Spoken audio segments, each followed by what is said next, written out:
एक बार की बात है, एक छोटे से शहर में एमिली नाम की एक छोटी लड़की रहती थी। एमिली हमेशा चुड़ैलों और राक्षसों की कहानियों से रोमांचित रहती थी जो उसके दादा उसे सुनाया करते थे। लेकिन उसने कभी नहीं सोचा था कि एक दिन उसे खुद कुछ ऐसा भयानक अनुभव होगा।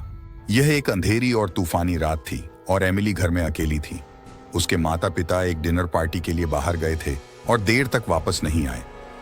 एमिली ने टीवी देखकर खुद को विचलित करने की कोशिश की, लेकिन बिजली चली गई, जिससे वह पूरी तरह से अंधेरे में चली गई। अचानक उसने अटारी से एक कर्कश आवाज सुनी। वह हमेशा अटारी से डरती थी और इस आवाज ने उसके दिल की धड़कन बढ़ा दी। एमिली ने धीरे धीरे चरमराती सीढ़ियों से अटारी की ओर अपना रास्ता बनाया। जैसे ही उसने दरवाजा खोला, उसने कुछ देखा जिससे उसका खून ठंडा हो गया। कोने में काले कपड़े में एक आकृति खड़ी थी। यह एक चुड़ैल थी, जिसके लंबे उलझे हुए बाल और उसके चेहरे पर एक टेढ़ी मेढ़ी दुष्ट मुस्कान थी।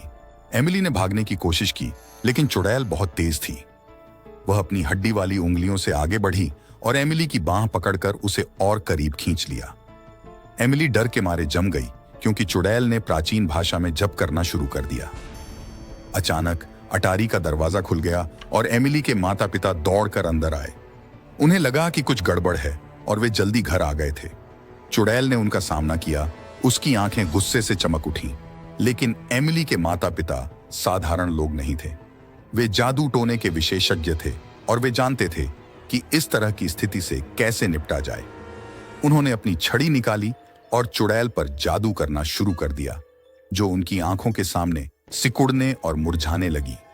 अंत में चुड़ैल हार गई और एमिली के माता पिता अपनी भयभीत बेटी को आराम देने के लिए दौड़ पड़े। उन्होंने समझाया कि चुड़ैलें और राक्षस असली थे, लेकिन उनमें उन्हें हराने की शक्ति थी। उस दिन से एमिली ने बहादुर बनना सीखा और अपने डर को कभी भी अपने ऊपर हावी नहीं होने दिया। और जहां तक जादू टोना की बात है, उसने उस नगर में फिर कभी किसी को परेशान नहीं किया।